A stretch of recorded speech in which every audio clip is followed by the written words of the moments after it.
O mundo do trabalho, sobretudo desde meados dos anos 80, a partir do consenso de Washington, que teve, de facto, impactos muitíssimo profundos em vários domínios da sociedade, não apenas no campo estritamente laboral, mas na sociedade no seu conjunto, desde as questões mais culturais, às questões económicas, às questões sociais. Portanto, a centralidade do trabalho, apesar de algumas teorias que têm vindo, ou que há uns anos atrás focaram a relativa secundarização do trabalho, o que nós entendemos é que o trabalho não se tornou secundário, o trabalho continua central. A questão é que o conceito de trabalho, o conceito de profissão e a capacidade do trabalho continuar a manter-se como campo, como esfera fundamental de integração do indivíduo na sociedade, alterou-se profundamente.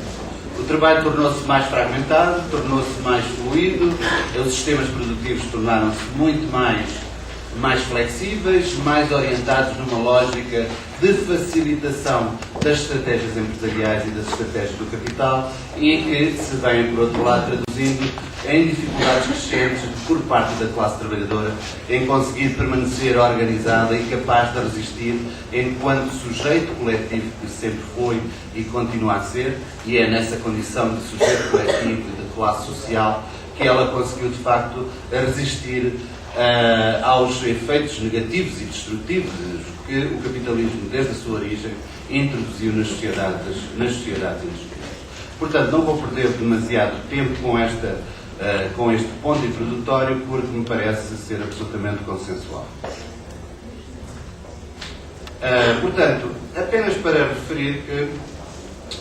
o trabalho se organiza, o trabalho na sociedade capitalista se organiza desde a sua gênese numa articulação estrutural baseada em lógicas de antagonismo, em que as duas principais partes da relação capital-trabalho estão naturalmente em posição completamente diferente, em que há, na verdade,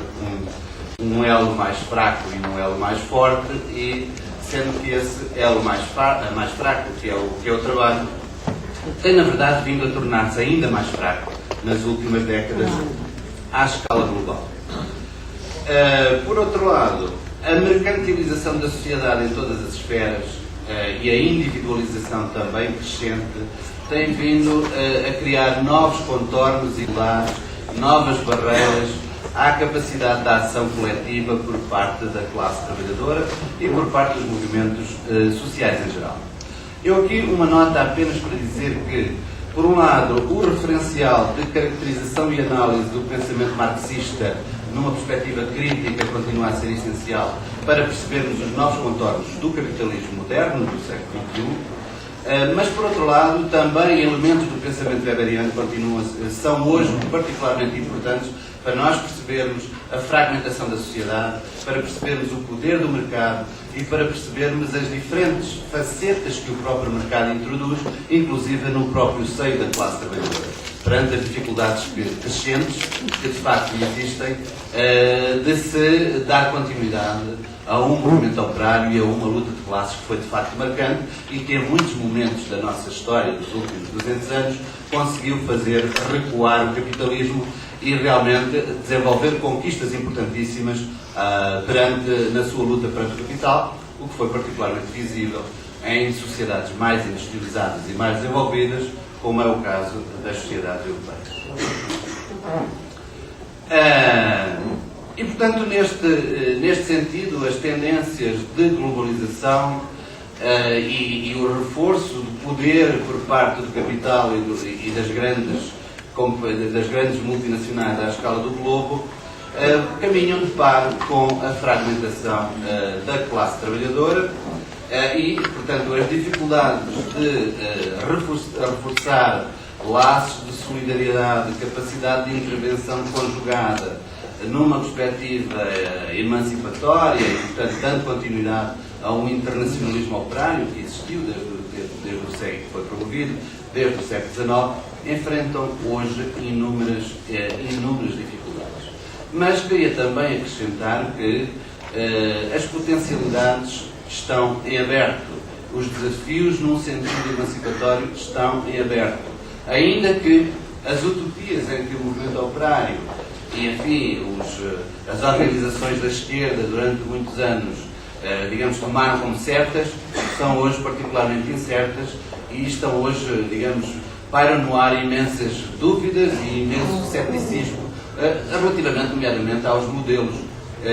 de organização alternativa da sociedade, designadamente perante a falência dos modelos de socialismo do leste da Europa e do sistema soviético. Isso acrescenta novas dificuldades à ação coletiva orientada numa perspectiva emancipatória. Gostaria de dizer também que a globalização não é uma coisa puramente linear nem homogénea, longe disso, é uma dinâmica repleta de inúmeras contradições em que, apesar destes efeitos negativos e drásticos e de fragilização do movimento operário, de dificuldades crescentes perante a organização coletiva dos trabalhadores, mas simultaneamente com o desenvolvimento tecnológico, com os novos meios informáticos, com os novos sistemas de comunicação transnacional, abrem-se também novas perspectivas que alguns movimentos sociais que têm emergido também nas últimas décadas têm revelado constituir um poderosíssimo instrumento para desenvolver novas articulações, novas solidariedades e novas formas de ativismo. Eu vejo nesses desafios e nessas novas formas de ativismo, dinamizadas muito por novos movimentos sociais e pelos setores mais jovens da sociedade e mais informados, vejo aí uma potencialidade para se abrirem novos caminhos de futuro nesta perspectiva emancipatória.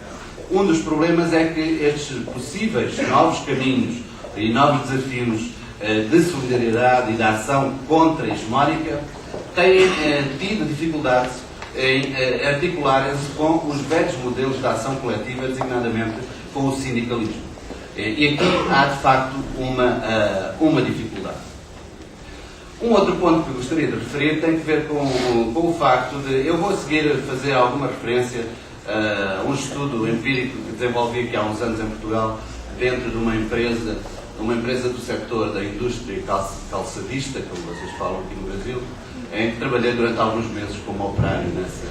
nessa empresa. Mas antes disso, apenas uma nota para dizer que o capitalismo desenvolve formas de controle que se vão alterando ao longo do tempo, consoante as circunstâncias e os diferentes contextos, quer do ponto de vista social, quer do ponto de vista económico. Pode dizer-se que durante a vigência dos modelos fordista, por exemplo, na Europa e no estadunidense, o capitalismo global conseguiu regular a sociedade através de uma lógica hegemónica, através da ação do Estado, através também de políticas sociais interessantes e através de um conjunto de concessões que foram feitas às classes trabalhadoras, sobretudo dos países ocidentais. E o que se está a assistir nas últimas décadas, nesta nova onda liberal, é realmente, por um lado, um certo retrocesso a formas muito similares àquelas que vigoraram no século XIX e, por outro lado, a mecanismos de controle e mecanismos de poder, inclusive dentro dos próprios sistemas fabris, que remontam, que revelam novas formas de despotismo, novas formas de hiperexploração e essas formas, digamos, colocam também novas dificuldades da resposta e da resistência por parte das coletividades trabalhadoras. O trabalho que eu desenvolvi em Portugal nessa fábrica procurou analisar as articulações entre a fábrica e a comunidade. E eu parti um pouco deste princípio, desenvolvido por estudiosos destas temáticas, designadamente o Michael Burabeck, que procurou ver um pouco como é que se forjou a classe operária. Porque há aqui um ponto também, em termos teóricos, que eu faço questão de assinalar, que é a necessidade de nós também revermos os nossos instrumentos analíticos e conceptuais de modo a conseguir perceber a realidade atual, uma vez que o capitalismo, do meu ponto de vista, apesar de continuar a ser capitalismo e apesar do capital continuar a ser cada vez mais poderoso, a sociedade já não é igual àquela que existia há 100 anos atrás ou há 150 anos atrás. E por isso,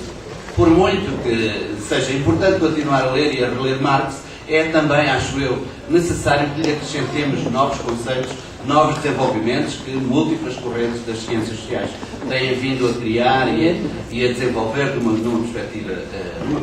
crítica, e designadamente esta concepção de como é que surge a classe, o que é que produz a classe, o que é que produziu a classe trabalhadora. Eu aqui faço também uso de autores da escola de E.V. Thompson, em Inglaterra, que, utilizando conceptualizações marxistas, foram, no entanto, rever algumas das premissas de Marx, designadamente rever algum do seu sentido estruturalista, indeterminista e abstrato naquilo que é a conceptualização das relações de classe. E aí verificou-se uma coisa que hoje em dia nós podemos ainda constatar, designadamente em países como o Brasil ou em Portugal, que realmente a classe é constituída não apenas a partir do modo de produção capitalista, mas a partir de todo um conjunto de outras dimensões de sociabilidade, designadamente esferas que se prendem com a comunidade, esferas que se prendem com os espaços de tempo livre fora do trabalho, as coletividades que foram sendo estruturadas em torno dos principais centros industriais das cidades inglesas do século XIX, e foi toda essa dimensão que ajudou fortemente a desenvolver subjetividades, identidades, culturas partilhadas e experiências conjuntas. Foram todas essas dimensões que promoveram, digamos, esse sentido de partilha e esse sentido identitário, sobretudo uma identidade que se via a si mesma como agredida, como despojada, como pressionada e fortemente explorada pelo capital, que permitiu que a classe se afirmasse simultaneamente em si e para si, mas não uma classe determinada a partir da consciência de classe ou construída simplesmente a partir da vanguarda, mas simplesmente uma classe que foi forjada através das próprias práticas de sociabilidade. Isto é, eu aqui sigo um pouco Chantal Mouffe e outros autores que dizem que não é a consciência que determina a ação, é mais a ação que determina a consciência. E, portanto, é nessa ação, nessas dimensões de sociabilidade coletiva e cultural, estão estreitamente interligadas dimensões de racionalidade com dimensões subconscientes, como Pierre Bourdieu e outros autores têm vindo a revelar. E, portanto, a consciência de classe e, sobretudo, o interesse de classe definido a partir de uma premissa da consciência racional, que é necessariamente individualista, é mais um mito do que uma realidade. E, portanto, estas articulações entre comunidade, fábrica e comunidade são analisadas por muitos autores, e eu próprio procurei pôr isso em prática, prestando bastante atenção ao conceito de identidade, ao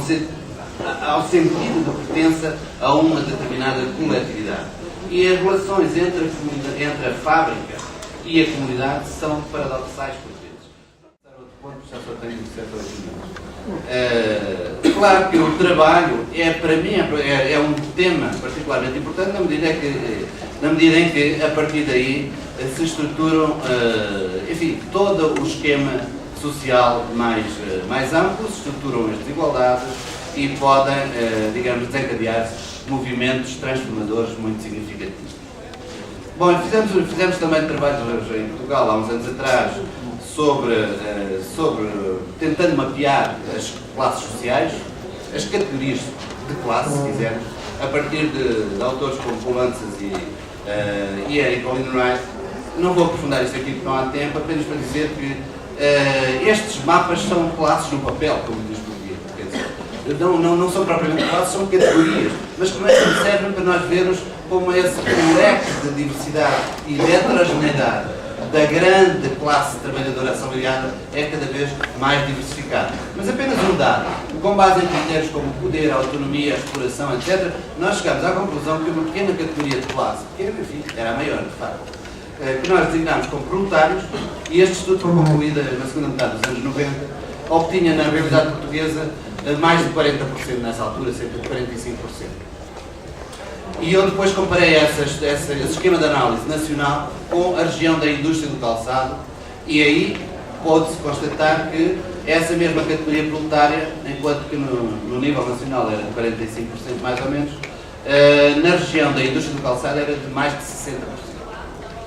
O que dá para ver que é uma indústria tradicional, sem grandes investimentos em qualificações, com baixíssimos níveis de educação, quer no setor da força de trabalho, quer no próprio tecido empresarial, que aliás em Portugal os empresários têm em média um nível de educação mais baixo do que o nível médio da classe trabalhadora assalariada. Bom, portanto, a partir deste esquema nós fizemos toda uma tentativa de desconstruir alguns pressupostos do marxismo mais determinista e mais abstrato acerca da classe, dando importância a aspectos como a linguagem, dando importância a aspectos como as identidades e, portanto, ao mesmo tempo fazendo uma crítica à velha perspectiva ortodoxa, enfim, que mitificou durante muito tempo o papel do operariado enquanto vanguarda revolucionária rumo ao socialismo e onde se sublinha que, de facto, as lideranças e os setores mais conscientes e mais ativistas que conduziram durante largos períodos o movimento operário a larga escala raramente corresponderam com os setores mais precários ou com os setores mais explorados ou com aquilo que o Lenin chamava o lumpenproletariado. Não foram, de facto, por arrasto. Daí que eu possa dizer que, apesar do movimento operário ser um movimento baseado numa classe, essa classe é, hoje, e sempre foi, desde a sua origem, extremamente heterogénea, extremamente diversificada. Nunca houve uma classe absolutamente homogénea. Bom, disto já falei. Já agora, apenas para dar mais um toque neste ponto, uma das formulações que temos vindo a tentar desenvolver recentemente é não só que esta tendência mais recente de globalização fragmenta as classes trabalhadoras, mas ela também, digamos, transnacionaliza a lógica das classes. Há uma nova classe dominante capitalista que está a desenvolver-se numa escala transnacional e intercontinental. E eu penso que hoje em dia faz cada vez mais sentido pensar nesses termos. E esse setor, sim, digamos assim, orienta-se numa lógica de globalização e numa lógica de dominação, claramente. Enquanto que as classes mais baixas, a que nós podemos hoje designar como subclasses, porque muitas delas estão, digamos, têm um contacto pontual com o mercado de emprego, não têm uma situação laboral minimamente estável, que lhes permita considerá-las como uma classe trabalhadora manual, por exemplo, como acontecia aqui há 40 ou 50 anos atrás, são subclasses, são compostas de setores particularmente precários, força de trabalho ilegal, migrantes, jovens que não têm qualquer vínculo nem qualquer estatuto laboral, situações de economia informal e economia paralela que estão abaixo das classes, que estão fora, digamos assim, das redes sociais de apoio à classe trabalhadora e que são realmente particularmente vulneráveis e localizadas, que é de facto um dos efeitos perversos da globalização, é que incide sobre certos setores da força de trabalho, localizando-os, fixando-os e submetendo-os, inclusive, muitas vezes, impedindo-os de se mover, porque têm um contrato fixo, não podem sair dali, estão muitas vezes envolvidos em redes de tráfico de mão de obra internacional e absolutamente submetidos em condições, por vezes, próximas da escravatura. Por outro lado, é preciso também dizer que, nos anos mais recentes, em Portugal como na Europa inteira, embora Portugal passou por experiências bem mais tarde do que outros países mais desenvolvidos da Europa, designadamente, com a edificação daquilo que se pode chamar um Estado Social, ou um proto-Estado Social, se quisermos, mas em todo o caso que teve significativas repercussões nas oportunidades que deu a largos setores da classe trabalhadora, que fez crescer a classe média de uma maneira relativamente significativa e que no campo, eu vou já terminar, 5 minutos, no campo das subjetividades, contribuiu também para retirar vitalidade e potencialidades da ação coletiva ao movimento operário e ao movimento sindical. Eu desenvolvi em tempos um conceito de efeito classe média, baseado um pouco em indicadores destes estudos que nós fizemos, que revelavam, por exemplo, algumas categorias da força de trabalho, designadamente as mais precárias e mais baixas, subjetivamente identificavam-se, em parte, como pertencendo à classe média. Se nós chamarmos aqui classe média, a categoria proletários, média baixa, classe média, Portanto, isto soma 36% ou 37% daqueles que objetivamente estão na situação de proletário, mas que subjetivamente se veem a si mesmos como membros da classe média. E, portanto, as subjetividades e as orientações deste tipo têm também um efeito no concreto, um efeito na disponibilidade ou na indisponibilidade para que os trabalhadores se mobilizem, procurem politizar-se e procurem organizar-se. Por outro lado, também no plano das subjetividades, aquilo que se pode verificar a partir de um estudo, de um inquérito recente, é que a sociedade portuguesa tem uma noção clara de que há clivagens estruturais muito fortes entre diferentes setores da sociedade. Digamos, há interesses conflituais. Isto aqui não se trata de conflitos explícitos ou de lutas abertas, mas de interesses conflituais. Não é? Pobres e ricos, reparem aqui os valores da coluna da direita comparado com os outros países que integraram este estudo. Aliás, mais tarde, na altura que desenvolvemos este trabalho, não conseguimos incorporar dados do Brasil, mas ele também fez parte desta análise comparativa. O Roberto Cabral desenvolveu este estudo em Portugal. E uma outra pergunta do mesmo inquérito sobre a noção se a sociedade é uma sociedade de igualdade de oportunidades ou se é uma sociedade onde o que conta realmente são os mecanismos de poder, de corrupção, os interesses instalados, etc. Também, claramente, na sociedade portuguesa, comparada com as outras, há um sentimento de que para se conseguir subir na vida, chegar ao topo, precisa ser corrupto. Devo dizer-vos que neste valor aqui, Brasil batia claramente Portugal. Ficava muito à frente. Muito à frente. Bom, e para concluir, desafios do sindicalismo português, poderíamos estar aqui mais uma hora, pelo menos, a falar disto, mas é complicado. Portanto, o sindicalismo português já existia, estou a falar aqui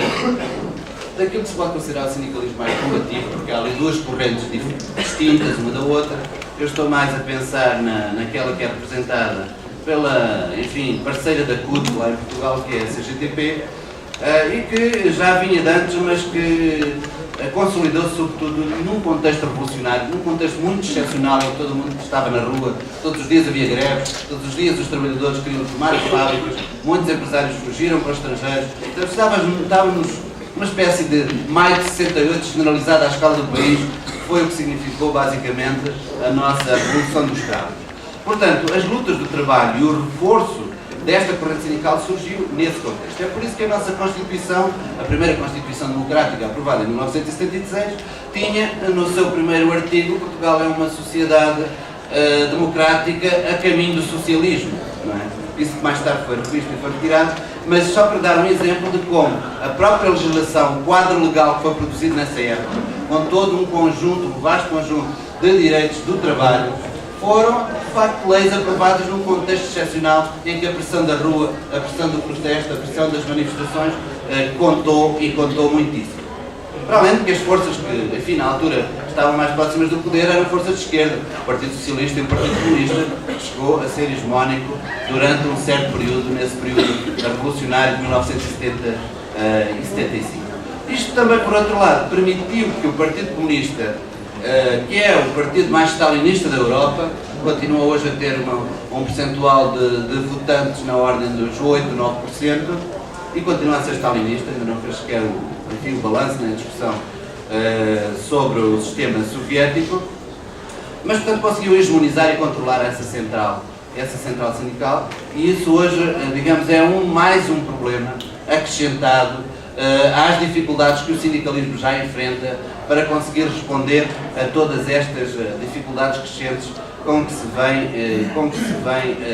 debatendo. Já agora deixem-me referir esta aqui do duplo conluio, porque eu acho que foi um pouco o que se passou na Europa nos anos 60, a partir da metade do século XX, foi que o welfare state,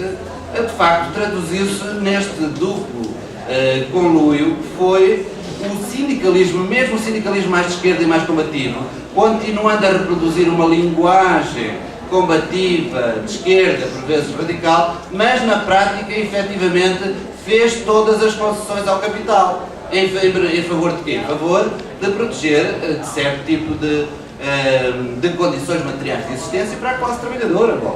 os trabalhadores acederam a padrões de consumo de classe média, ou pelo menos largos setores da força de trabalho, mesmo da força de trabalho manual. O Estado de Previdência alargou-se, interveio em todas as áreas. O sistema de ensino tornou-se gratuito e obrigatório até níveis relativamente avançados. Disso beneficiaram em termos materiais, atenção, a classe trabalhadora. E, portanto, o sindicalismo,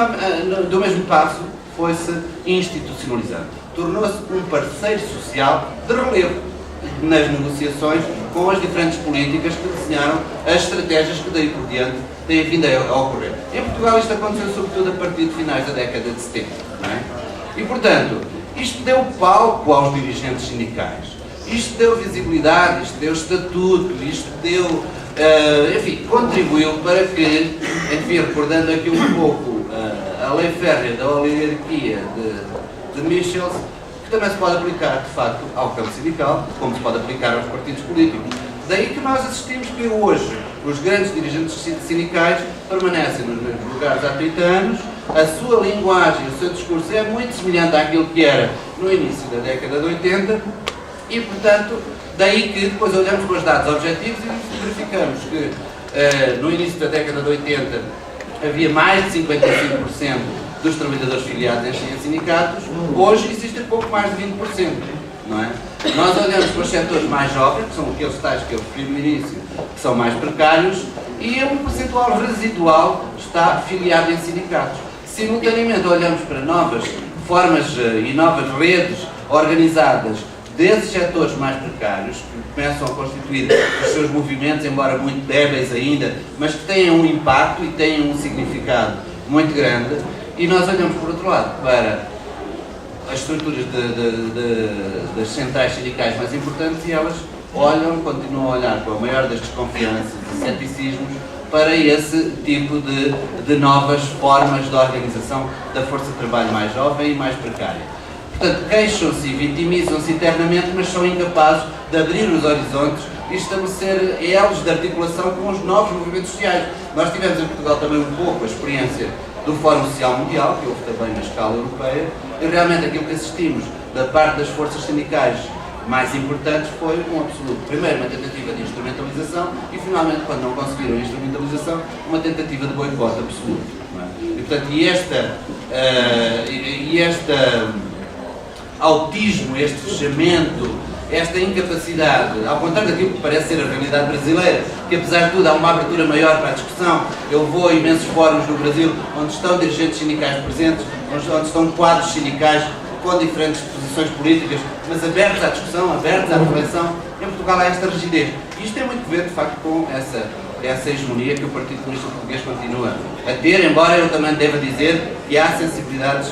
diferentes nesta corrente. Portanto, para concluir, os desafios do movimento sindical passam por ser capaz de estabelecer novas lógicas de internacionalismo, novos meios de comunicação, novas capacidades de estabelecer alianças com outros setores que estão a mexer, que têm outro tipo de conhecimento, outro tipo de saber, setores da juventude mais escolarizada, mas ao mesmo tempo mais precária, porque, como dizia ontem a Úrsula, eu acho que o sindicalismo, para conseguir vitórias perante o capital, tem que ser conduzidas a partir daqueles que têm algum poder ou alguma influência para poder fazer recuar o capital. Só que isso exige, por outro lado, não esquecer os setores mais vulneráveis e menos em condições mais difíceis de poder lutar. E aí isso chamava-se no século XIX solidariedade, chamava-se internacionalismo operário, e eu penso que faz sentido continuarmos a usar essas noções e pô-las em prática.